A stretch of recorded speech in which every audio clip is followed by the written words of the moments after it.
34절부터 38절입니다. 출애굽기 40장 34절부터 38절까지 말씀 제가 읽겠습니다.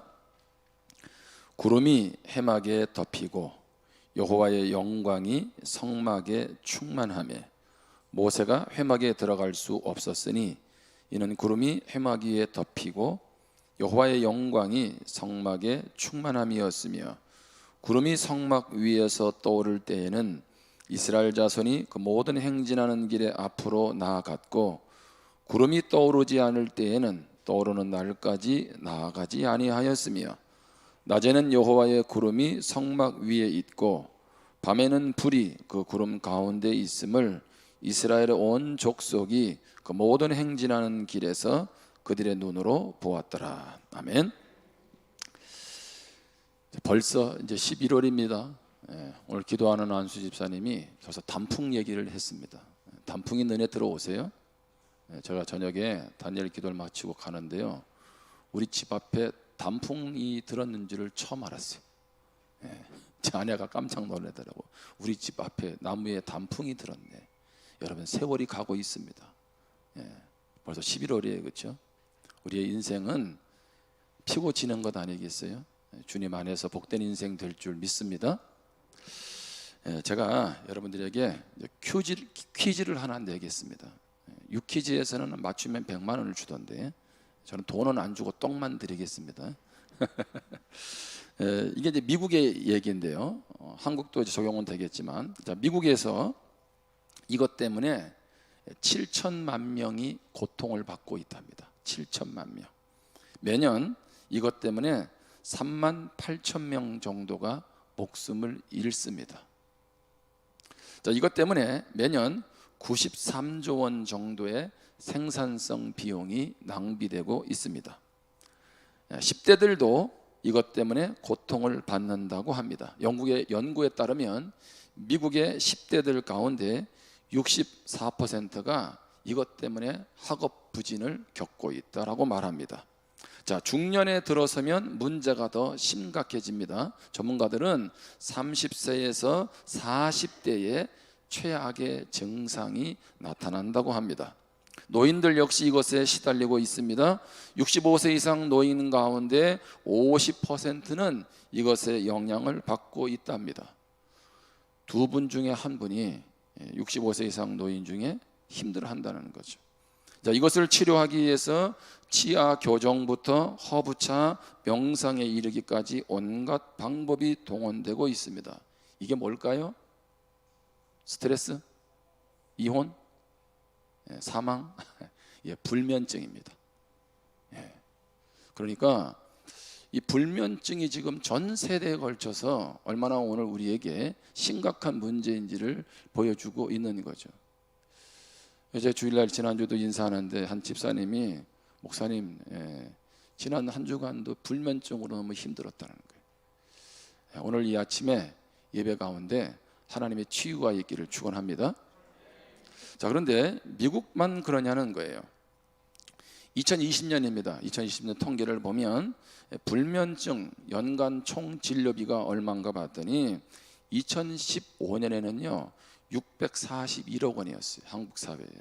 그런데 2019년에는 1053억 원으로 5년 만에 1.6배가 증가를 했습니다.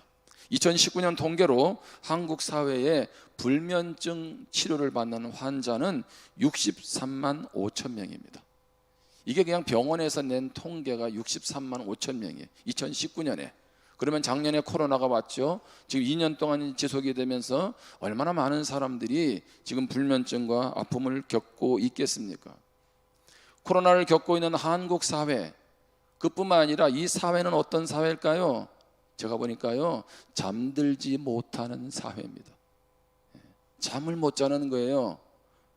저도 예전에 잠을 못 잘 때는요, 한 번씩 우유를 따뜻하게 해서 먹으면 좋다 해가지고 먹어본 적이 있어요. 잠이 잘 오더라고요. 이런 경우는 전혀 문제가 없는 경우입니다. 우유를 따뜻하게 해서 먹었을 때 잠이 오면은 뭐가 좋겠어요? 낮잠을 잤는데 밤에 잠이 안 와요? 그거 당연한 현상입니다. 그렇죠? 그런데 문제는 뭐냐면 많은 분들이 자, 나이가 들어서 뭐 일찍 잠을 자고 새벽에 깨는 거, 그건 당연한 현상이에요. 예. 그러면 왜 나이가 들면 잠이 적고 새벽에 일찍 일어나야 될까요? 새벽기도 나오라고. 예? 여러분 연세가 드셔서 잠을 일찍 일어나면 그냥 집에 계시지 말고요, 오세요. 예? 얼마나 기도할 것 많습니까? 하나님이 그 기도를 통해 역사하실 텐데. 자, 그렇게 보면 우리 인생은 뭐예요? 무거운 짐들의 연속이라는 거죠.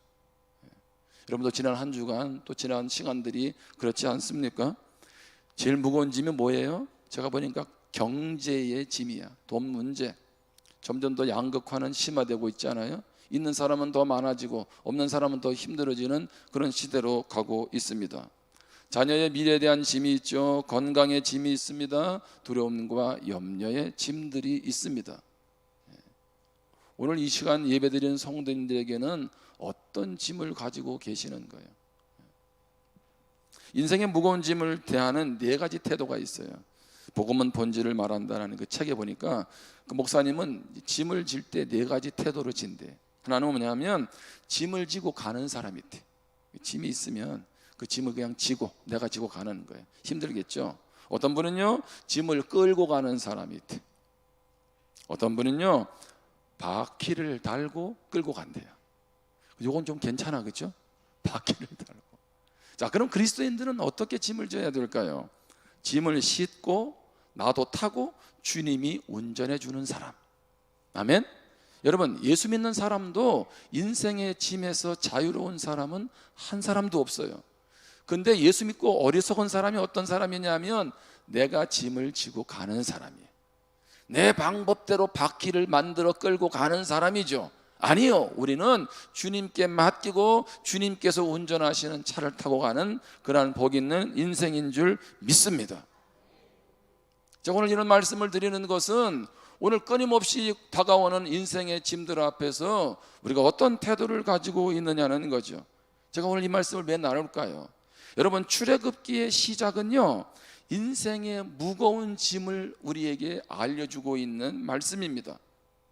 자, 출애굽기 말씀에 보면 단순히 인생의 무거운 짐 그런 정도가 아니고요, 그냥 감당할 수 있는 짐 정도가 아니고 도저히 감당할 수 없는 그런 상태의 짐을 지고 있는 사람, 그 사람들이 바로 이스라엘 백성이다라고 시작을 합니다. 자, 하나님께서 애굽에서 요셉이 그곳의 총리가 되게 하시죠. 자, 그리고 야곱과 함께 70명의 가족들이 애굽으로 옵니다. 자, 어디에서 머뭅니까? 애굽 땅 고센 땅에서 살게 되죠. 그들은 유목민이고 애굽 사람들은 유목민에 대해서 천민 취급했습니다. 서로 잘 이게 맞아떨어진 거 아니겠어요? 자, 그러면서 고센 땅에서 200만이나 되는 인구로 성장을 하게 되죠. 처음에는 요셉에 대한 고마움이 애굽 사람에게 있었습니다. 그런데 그 요셉이 죽었어요. 시간이 계속 지납니다. 가만히 요셉을 모르는 바로 왕이 이스라엘 백성들을 보니까 숫자가 많아졌어요. 어떻게 애를 이렇게 많이 낳는지. 죽지도 않네. 예? 그러면서 점점 부강해지니까 저놈들이 만약에 적들이 공격해 오면 우리를 대적하겠구나, 이런 불안감이 사로잡히게 된 거죠. 그래서 바로 왕이 어떻게 합니까? 이스라엘 백성들에게 고통을 주기 시작해요. 성을 짓고 곡식 창고를 짓고 이런 창고를 짓는 노동 인력으로 이스라엘 백성들만 보내가지고 일을 시키게 됩니다. 얼마나 힘든 시간을 보내는지 몰라요. 그런데 한술 더 떠서 그 정도를 넘어서서 이제 이스라엘 백성들이 아기를 낳는데 딸을 낳으면 살려주고 아들을 낳으면 모조리 죽이라는 거예요. 여러분, 그러면 이게 태어날 때 딸이면 기뻤지만 아들이 계속 태어나네요. 자, 그러면서 애굽 군대가 그 아들들을 산파들을 통해 다 죽이게 되지요. 여러분, 그러면 그 이스라엘 사회는 어떤 사회일까요? 여러분, 지금 코로나 상황과는 비교할 수 없는 고통과 아픔이, 날마다 통곡이, 슬픔이 그 사회를 지금 지배하고 있었던 겁니다. 자, 그래서 성경은 그 모습을 출애굽기 2장 23절에 이렇게 표현합니다. 여러 해 후에 애굽 왕은 죽었고 이스라엘 자손은 고된 노동으로 말미암아 무엇하니? 탄식하며 부르짖으니. 물론 하나님은 이들의 부르짖음을 듣고 그들을 출애굽시키죠, 모세를 통해서. 그런데 뭐라고 얘기하고 있냐면 이스라엘 자손은 고된 노동을 했다는 거예요. 여기서 말하는 고된 노동은 뭡니까? 그냥 일하다가 쉬면 다시 회복할 수 있는 그런 상태의 고된 노동이 아니라 비교할 수 없는, 짐을 질 수 없는 큰 고통이 그들 가운데 있다는 거죠. 자, 그러니까 그동안은 440년 살면서 하나님 앞에 부르짖을 일이 없어요. 왜? 먹고 사는데 크게 지장이 없었거든요. 그것 때문에 기도했는데 말이에요. 하나님으로 기뻐하기보다는 그런 문제 때문에 기도했는데, 기도할 때 안 와도 괜찮았다니까요. 그런데 이제는 도저히 자기들의 삶에서 답이 없으니까 어떻게 합니까? 단식했다 그래요. 단식. 여러분, 단식이라는 것은요, 마음 깊은 곳에서부터 피가 끓는 그런 고통, 분노, 아픔을 말해주고 있는 겁니다. 오늘 이 자리에 혹시 그런 아픔과 탄식이 있는 분이 계세요? 어디로 가지 말고 주님 앞에 해결받기를 축복합니다. 자, 그런데 하나님이 어떻든 이러한 고통 가운데 있는 그들을 출애굽을 시키죠. 자, 그리고 어떻게 합니까? 이제 광야로 나가게 됩니다. 그리고 하나님이 광야에서 뭐라고 말씀하세요? 시내 산에서 그들에게 십계명을 주시고 성막을 지으라고 말씀하세요. 그리고 거기에 필요한 것들을 만들라고 말씀을 하시죠. 여러분, 출애굽기 40장은 어떻게 마무리됩니까? 40장은 성막을 봉헌하고 마칩니다. 자, 그리고 나서 오늘 말씀에 어떻게 마무리가 됩니까? 자, 출애굽기 40장 34절 말씀을 같이 한번 읽겠습니다. 시작. 구름이 해막에 덮이고 여호와의 영광이 성막에 충만하며. 아멘. 자, 구름이라는 것은 하나님의 영광을 뜻합니다. 여러분, 지금 저 하늘에 있는 구름은 그게 아니에요. 구름이 많으면 비가 오는 거죠. 근데 여기서 말하는 구름은 하나님의 영광, 다시 말하면 하나님의 임재를 뜻하는 거죠. 그런데 하나님의 영광 임재가 충만했습니다. 어디에? 성막 위에. 자, 이 말씀을 왜 드리냐 하면 출애굽의 시작은 고통이었어요. 자, 그런데 결론은 무엇이었습니까? 하나님의 영광으로 끝난다는 거예요. 지금 뭘 말하고 있습니까? 하나님은 우리 인생의 무거운 짐, 고통의 짐, 아픔의 짐을 외면하지 않으시고, 그 과정은 힘들고 어려울 줄 모르지만 함께 하셔서 결국에는 하나님의 영광을 드러내시는 줄 믿습니다. 오늘 우리가 이 말씀 앞에 붙들릴 때 우리의 삶을 이겨낼 수 있는 겁니다. 여러분, 성경 인물들을 잘 보세요. 여러분, 요셉의 인생이 그러했고요, 다윗의 인생이 그러합니다. 여러분, 다윗의 시편, 많은 시편을 다윗이 기록했잖아요. 근데 시편의 내용이 뭐예요? 그냥 찬양이고 감사입니까? 상당수의 시는요, 비탄시입니다. 탄식시입니다. 이게 뭐예요? 인생의 가장 절망 가운데서 하나님 앞에 자기 마음을 토로해내는 거죠. 이런 표현이 있습니다. 다윗이 오늘날 그렇게 얘기합니다. 하나님을 향하여 내가 이렇게 번민합니다.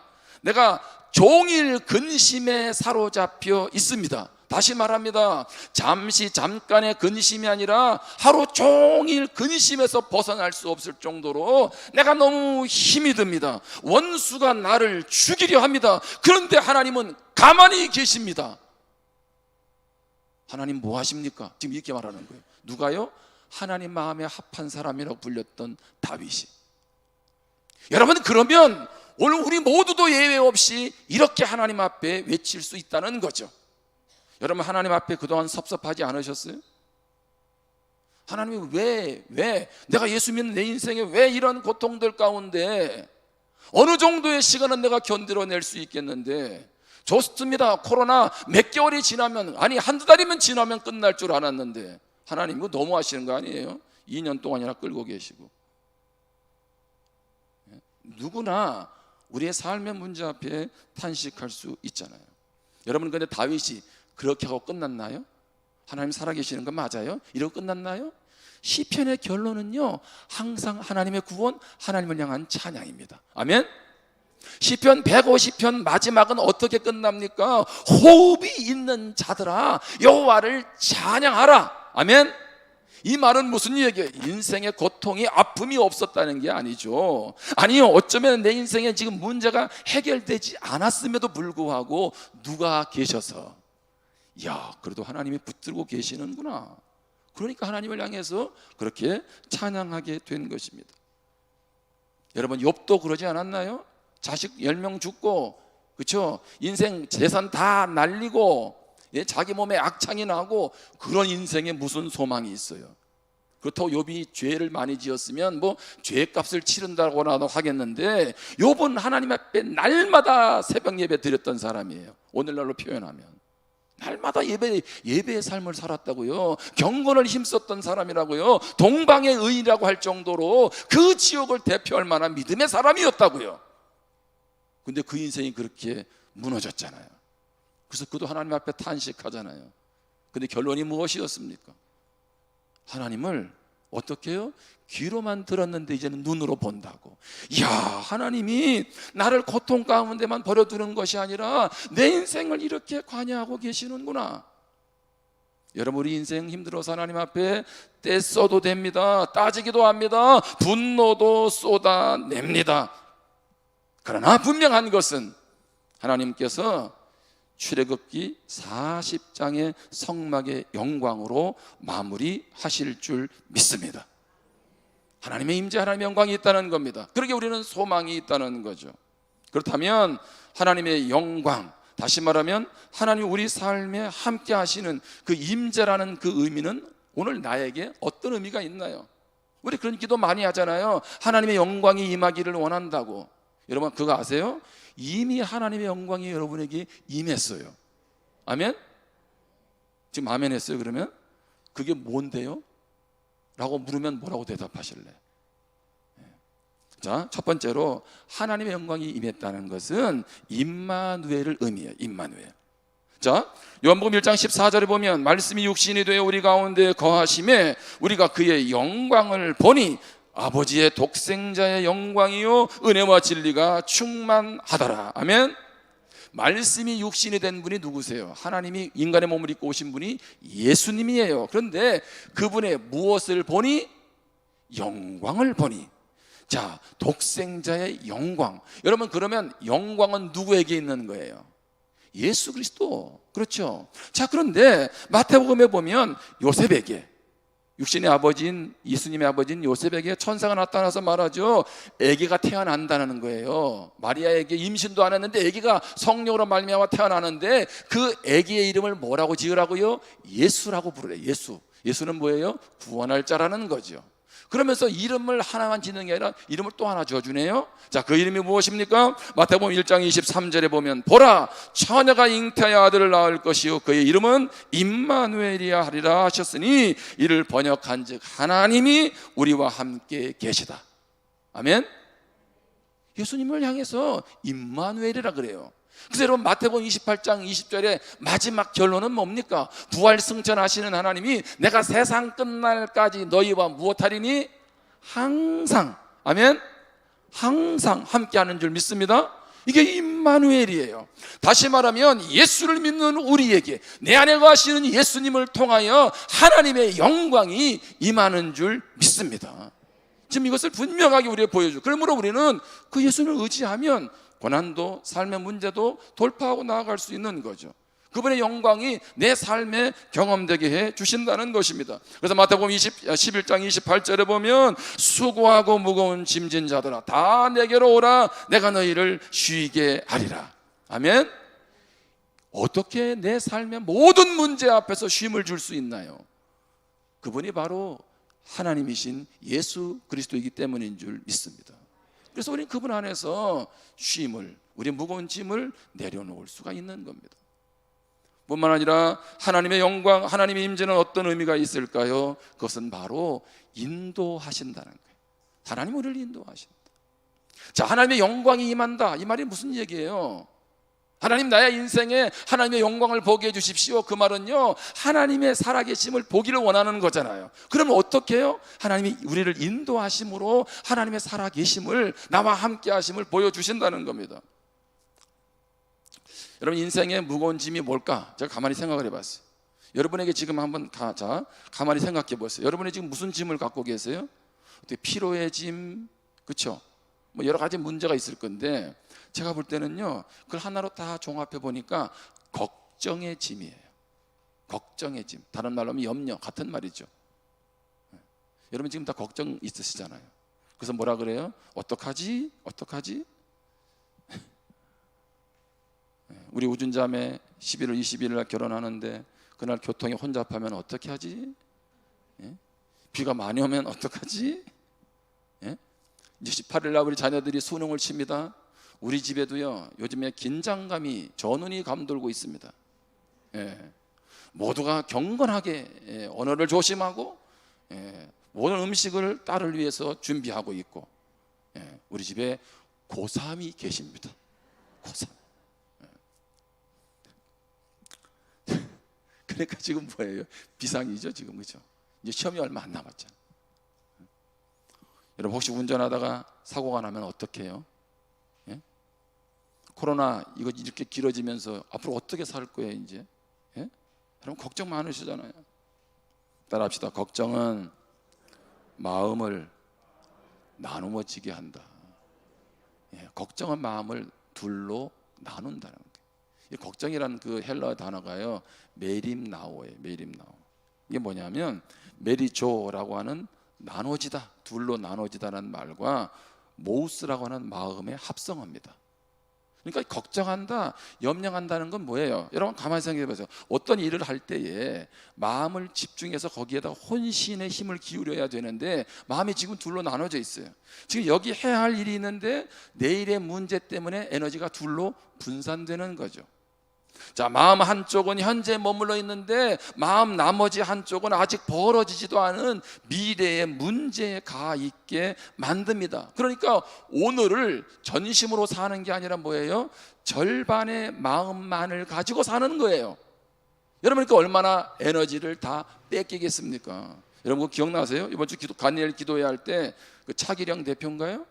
수학 대표적인 강사, 그 사람이 그때 그런 얘기를 했잖아요. 요즘에 우리 자녀들이 학교에 가서 1시간 수업을 하면 집중력이, 최고의 집중력이 30분이래요. 30분. 그래서 그분이 그런 얘기 했잖아요. 생각들이 아이들이 복잡하고 30분 이상 집중력을 유지하기 어려우니까 부모들이 기도해 주라고. 제가 얘기 한 거네요. 한국의 대표적인 수학 강사가 얘기한 거예요. 기도해서 나머지 시간도 아이들이 집중하도록 그 생각을 하나님 붙들어 주도록 기도해야 된다는 거예요. 여러분 자녀들이 그냥 학원 보내고 돈만 주면 잘 될 것 같나요? 아니요. 부모들의 기도와 영적인 가치관이 제대로 쓰지 않는데 어떻게 세상에서 바른 자녀들로 큽니까? 여러분 지금은 예수 안 믿으면 못 사는 시대입니다. 지금은 예수님이 우리 인생에 얼마나 밀접하게 관여하는지를 경험하지 않으면 살 수 없는 시대가 되었어요. 여러분 그래서 지금은요 전도할 때고요, 지금은 예수 믿을 때예요. 여러분 걱정 자체가 병은 아닙니다. 그런데 병을 일으키는 원인이 되지요. 고혈압, 신경통, 시력 감퇴, 편두통, 갑상선, 위장장애. 지난주에 장례가 3건이 있었잖아요. 이제 장례도 있었고 또 그 전주에 제가 한 주간 시간을 가졌잖아요. 먹기 계획 세우면서. 근데 수요 예배를 딱 드리고 집에 갔는데 한 밤 11시 넘어가지고 12시부터 배가 아프기 시작한 거예요. 근데 아무리 봐도 장염은 아니야. 배가 아프다가 안 아프다 하는데 이게 밤새 잠을 자는데 아침까지 그런 거예요. 그래서 제가요 약을 먹었어요. 감사약을 먹었습니다. 여러분 별로 그렇게 동의를 안 하시는데, 그래 하나님이 치료하시면 되고 그러고 나서 했는데도 여전히 싸르르 한 거예요. 제가 그래가지고 그날 목요일 날인데 우리 이준상 안수지사한테 갔어요. 내과에 가가지고 제가 이제 얀센이라는 백신을 맞았거든요. 한 번에 끝났잖아요. 근데 나라에서 또 연락이 왔습니다. 또 맞으라고. 저는 또 순종을 잘하잖아요. 이제 그래서 거기 가서 이제 백신을 모더나를 또 하나 또 맞았어요. 모더나를 맞고 나서 제 집사람한테 그랬죠. 내가 배가 지금 이렇게 아프다 그랬더니 목사님 그거는 장염이 아닙니다. 과민성 대장염 증상입니다. 과민성 대장염. 이어서 안수 집사님이 저에게 약을 지어줄 테니까 한 번씩 아플 때마다 드시라고 그러면서 뭐라고 당부하시느냐 하면 목사님 신경 쓰지 마세요.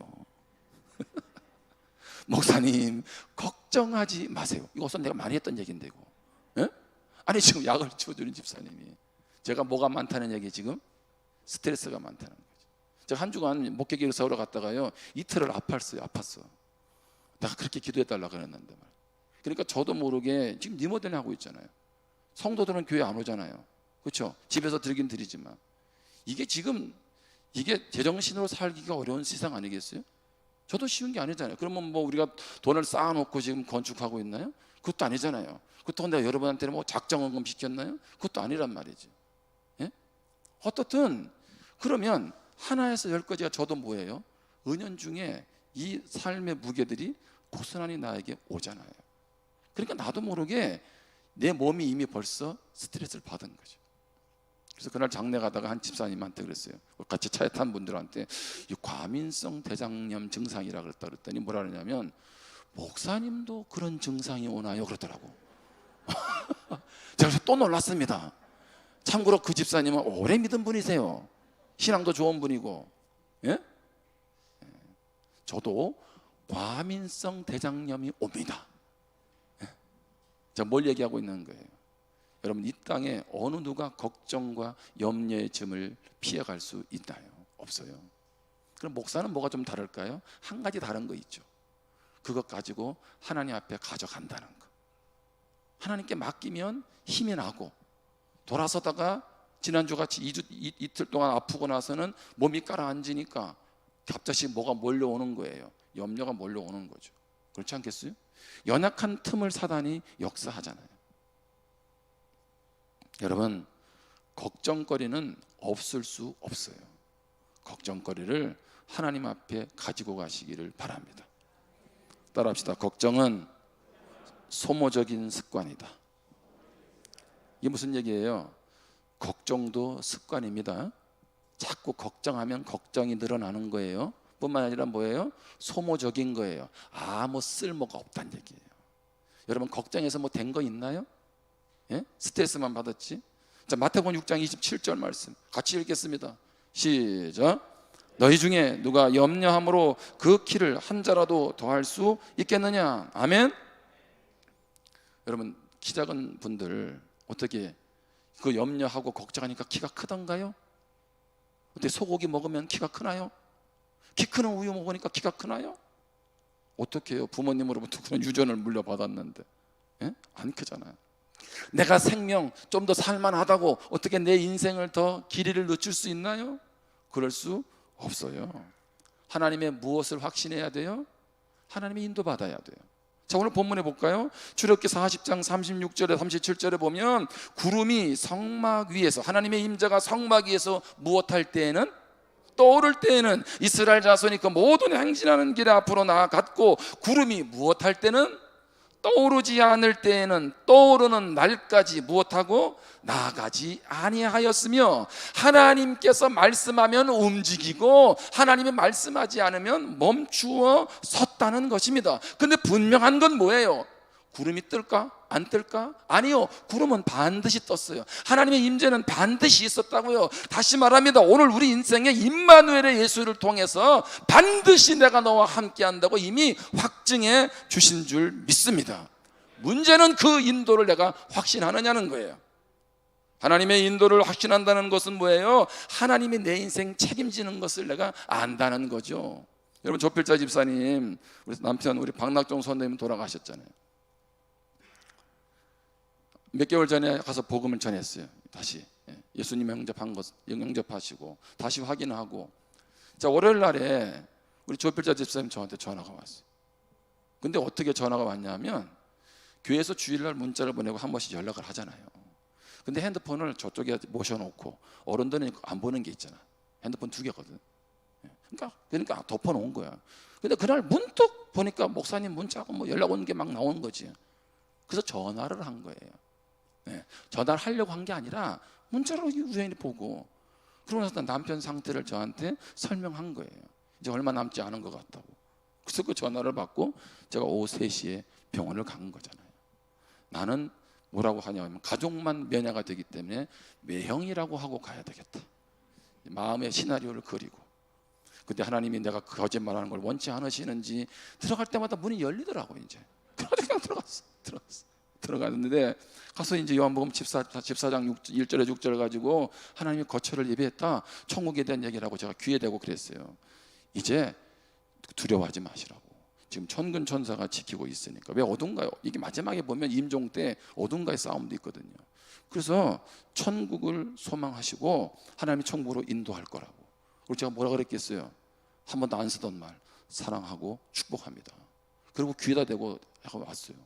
왔는데 그 다음날 돌아가신 거예요. 예? 그러면 왜 하필이면 그때 조 집사님은 그 핸드폰을 봤을까요? 왜 하필이면 그때 저한테 전화를 했을까요? 저는 왜 하필이면 그때 그리로 갔을까요? 하나님이 인도하신 거죠. 그렇죠? 제가 그럴 때마다 얼마나 위로를 얻는지 몰라요. 제가 100명 중에 99명은 항상 마지막 임종을 받거든요. 그런데 마치 그것과 같아. 하나님이 마지막 천국으로 보내주신다는 그런 사인과 같은 느낌이 저에겐 항상 있어요. 여러분 절대 저 없이 먼저 돌아가시면 안 됩니다. 그게 느껴지면 빨리 먼저 전화하세요. 저는 그때마다 얼마나 위로를 받는지 몰라요. 그러니까 장례 내내 제가 마음이 얼마나 편한지 몰라요. 왜? 주님께서 인도하셨잖아요. 주님이 인도하시잖아요. 아멘? 여러분 오늘 이 말씀은 그냥 성막 위에 구름이 임하고 또 구름이 뜨고 그런 문제가 아니에요. 예? 떴다방 수준이 아니라니까. 하나님 우리 삶을 인도하시고 임재하시는 줄 믿습니다. 자, 그럼 문제는 뭡니까? 야, 하나님이 나의 삶에 임마누엘로 인도하심으로 임재하신다면 우리가 할 일이 있잖아요. 근데 가만히 있으면 임재가 느껴지나요? 아니죠. 두 가지를 놓치지 말아야 돼. 순종의 삶 살아가야 됩니다. 순종의 삶. 출애굽기 39장 43절에 보면 성막을 만들고 나서 모세가 그 마친 모든 것을 본즉 여호와께서 명령하신 대로 무엇함으로 되었으므로. 다시 말합니다. 모세에게 명령한 대로 됐어요. 그랬더니 모세가 그들에게 무엇했어요? 축복했죠. 명령한 대로 됐다는 얘기는 순종했다는 거죠. 순종. 자, 출애굽기 40장은 성막 봉헌이 언급이 되죠. 자, 40장 16절입니다. 모세가 그같이 행하되 곧 여호와께서 자기에게 무엇하신 대로 명령하신 대로. 자, 출애굽기 40장 19절입니다. 또 성막에 막을 펴고 그 위에 덮개를 덮으니 여호와께서 모세에게 무엇하신 대로 명령하신 대로 됩니다. 21절입니다. 또 그 궤를 성막에 들여놓고 가리개 휘장을 늘어뜨려 그 증거궤를 가리니 여호와께서 모세에게 무엇하신 대로 명령하신 대로. 23절, 25절, 27절, 29절, 32절 계속적으로 나오는 말씀이 뭐예요? 명령하신 대로 된 거예요. 하나님께서 내가 너의 인생을 이렇게 축복하고 이렇게 인도하는데 그렇게 명령하면 그렇게 순종해야죠. 에이, 하나님 그렇게 한다고 되겠어요? 요즘 같은 때 지금 길이 있겠습니까? 거기에 무슨 하나님의 임재가 있어요? 거기에 무슨 하나님의 인도가 경험될 수 있나요? 그거 없어요. 순종은 하나님에 대한 신뢰와 그분이 어떠한 분인지를 아는 것과 비례한다는 거예요. 여러분, 하나님을 알기를 힘쓰시기를 축복합니다. 순종하셔야 돼요. 또 한 가지는요, 거룩한 삶을 살아가야 합니다. 자, 성막 기구에 또 아론에게 관유, 기름을 부어요. 기름. 식용유 붓는 거 아닙니다. 참기름 붓는 것도 아니고. 기름을 왜 불까요? 기름을 붓는다는 것은 거룩, 구별한다는 뜻입니다. 자, 40장 9절부터 봅니다. 또 관유를, 기름을 가져다가 성막과 그 안에 있는 모든 것에 무엇하여? 발라. 기름을 바르죠. 그것과 그 모든 기구를 무엇하게 하라? 거룩하게 하라. 기름 바르니까 그래서 어떻게 해요? 그것이 무엇하니라? 거룩하니라. 10절입니다. 너는 또 번제단과 그 모든 기구에 무엇하여? 기름을 발라. 그 안을 무엇하게 하라? 거룩하게 하라. 그랬더니 그 제단이 지극히 거룩하리라. 11절입니다. 너는 물두멍과 그 받침에 기름을 무엇하고? 발라. 그러면 무엇하고? 거룩하게 하고. 너는 또 아론과 그 아들들을 회막문으로 데려다가 물로 씻기고. 물로 씻긴다는 것도 거룩하게 하기 위해서죠. 자, 13절에 아론에게 거룩한 옷을 입히고 그에게 기름을 부어 무엇하게 하여? 거룩하게 하여 그가 내게 제사장의 직분을 행하게 하라. 제사장이라고 다 제사장이 아니라는 거예요. 거룩해야 된다는 거죠. 거룩해야 하나님의 영광이 흘러가는 거예요. 예? 거룩이 없는 하나님의 임재는 없습니다. 그래서 거룩은 구별이잖아요. 하나님의 백성으로 세상에서 이 세상 사람들과 다르게 살아가는 거죠. 거룩한 삶이라는 것은 엄숙한 목소리, 경건한 목소리로 주여 이거 아니라는 거예요. 주님 이 자리에 임하시옵소서. 이렇게 된다고 거룩해지는 게 아니라는 거예요. 여러분 그런데 속으면 안 돼. 그걸 폼 잡는다 그러지. 뭘 없는 사람이 주니 이렇게 하는 거예요. 이게. 유창한 신앙적인 가르침, 줄줄줄 성경 구정을 인용한다고 그가 거룩한 것 아닙니다. 현실과 멀어지고 종교적이 되고 평범한 일상에서 분리돼서 고상한 것을 좇게 되는 것, 그것 또한 거룩이 아닙니다. 따라합시다. 거룩한 삶은 더 지혜로운 사람이 되어가는 것이다. 아멘. 제가 한 책을 보다가 이게 너무 마음에 와닿았어요. 거룩한 삶이 뭐지? 가만 보니까요, 거룩한 사람은요 점점 더 지혜로워져요. 그렇죠? 하나님의 은혜를 경험하고 말씀의 인도를 받으니까 어떻게 해요? 점점 더 지혜롭죠. 여러분 지혜로운 사람 옆에 있으면요 얼마나 위로를 받고 힘을 얻습니까? 똑똑한 사람 옆에 사람이 없어도요 지혜로운 사람 옆에는요 이런 은혜가 있잖아요. 우리 삶에서 경제생활, 직장생활 더 지혜롭게 꾸려가는 것이 지혜로운 거죠. 거룩한 거죠. 더 좋은 친구, 더 나은 가족 구성원이 되는 것, 그게 거룩한 삶입니다. 여러분 우리가 거룩해진다는 것은 가족들한테서도 어떻게 합니까? 더 달라져 있는 거죠. 더 섬기는 거죠. 일터에서도 마찬가지예요. 더 선한 영향력을 주는 거, 남과 다르게 섬기고 사랑하는 거, 그게 바로 거룩해지는 거예요. 그 지혜로운 거죠 그게. 그런데 여러분 거룩하면 부담감이 오잖아요. 신앙생활 하면서 날 가만히 보니까 내가 이거 거룩한 게 맞아? 여러분 그런 생각 안 드세요? 내 모습을 보니까 변화되지 않아서 낙심될 때가 많잖아요. 저도 그럴 때가 있거든요. 이거 목사까지 됐는데 이 정도 목회했으면 좀 이 정도 변화될 줄 알았는데 그렇지 못한 모습이 있다는 거죠. 그랬대 그 세들백의 리고렌 목사님이 이렇게 말했어요. 우리가 원하는 곳에 있지 않지만 돌아보면 처음 있었던 자리도 아니다. 이게 무슨 얘기예요? 우리가 원하는 곳에 있지 않지만 돌아보면 처음 있었던 자리도 아니다. 그러니까 내가 원하는 모습, 내가 원하는 곳에 나는 아닌지 몰라. 지금 내 모습을 보면. 그런데 가만히 보니까요 조금씩 앞으로 가고 있다는 거예요. 예? 나는 성숙되지 않은 것 같은데 뒤돌아보니까 옛날보다는 좀 낫더라니까. 예? 아이가 언제 키가 크는지 몰랐는데 보니까 키가 컸다니까요. 콩나물이 언제나 자란지는 몰랐는데 계속 물 주니까 어느 날 콩나물이 자라 있더라는 거죠. 거룩은 바로 그런 겁니다. 여러분 나의 변화에 대해서 너무 속상해하지 마시고 내 옆에 있는 사람이 너무 안 변한다고 너무 속상해하지 마세요.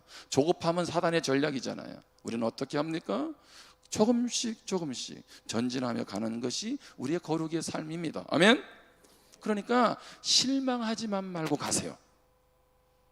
그냥 실망하지만 말고 한 걸음 가세요.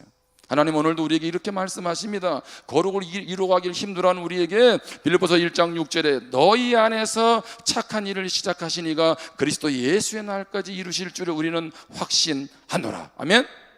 내 안에 거룩을 추구하기를 원하시는 분이 누구세요? 내가 아니라는 거예요. 내 안에 있는 하나님께서 그 일을 시작하셨다는 얘기고 마지막 주님 앞에 설 때까지 그것을 거룩을 완주할 수 있도록 책임지고 이끌어 가신다는 거예요.